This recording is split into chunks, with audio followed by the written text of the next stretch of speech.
Hi, it's Mark, your Madison Cork Dork. Yesterday I discussed Tempranillo, a fantastic grape from Spain. Today I will discuss a grape primarily grown in Hungary that is used in the process of making Tokaji-Aszu wine. Furmint.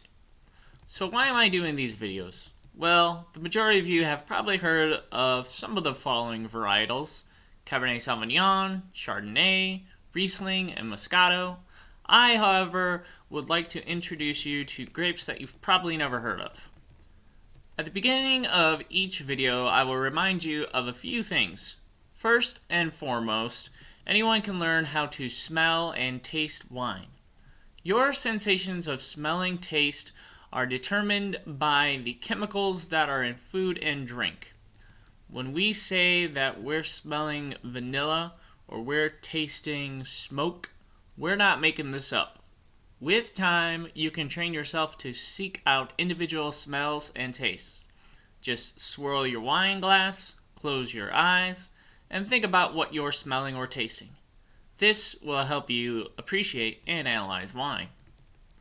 I'll keep bringing up several terms that I will define at the beginning of each video. Body is the mouthfeel you have when you taste the wine. It's analogous to milk. If it feels like whole milk, that's a full-bodied wine. If it's like skim milk, it's a light-bodied wine.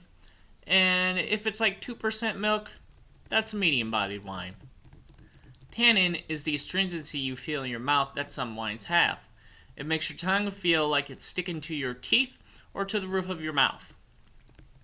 Acidity is how watery your mouth feels after swallowing. The more watery, the higher the acidity.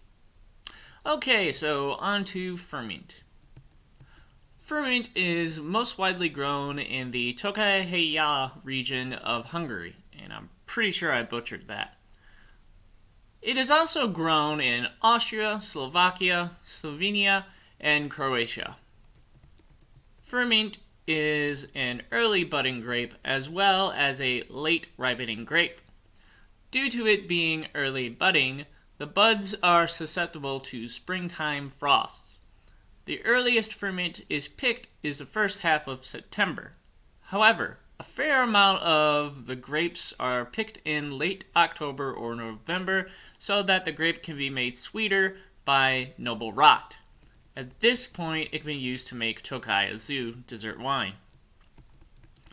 Furmint has been growing in the Tokaj region of northeastern Hungary since at least the late 16th century, as described in a document dated May 15th of 1571.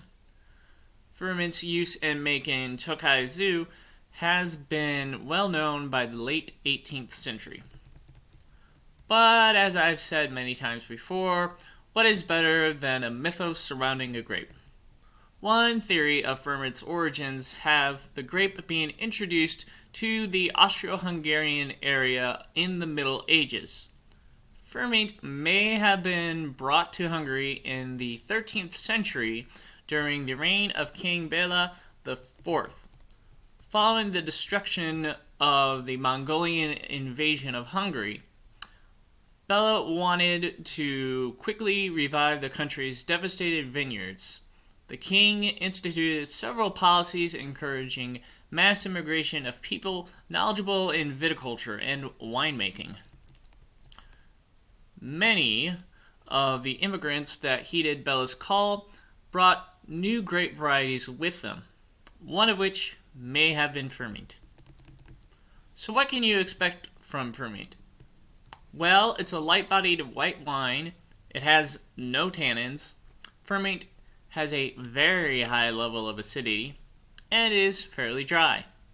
It tends to have an average amount of alcohol. Furmint is meant to be drunk in a white wine glass should you have one. The wine is to be served between 45 and 55 degrees, also known as cold. Should you have the patience, Furmint can be stored well over 10 years. You can also spend around $16 for a good bottle of Furmint, which is a reasonable price. So what are some of the smells and tastes you can expect from Furmint? Meyer lemon, green apple, ginger, smoke, and green bell pepper. Pair it with herb-crusted poultry or fish for a fun experience, or go with sushi and dumplings. So if you're already a fan of Riesling, give Furmint a try. Anyway, this is Mark, your Madison Cork Dork. Join me tomorrow for the next video.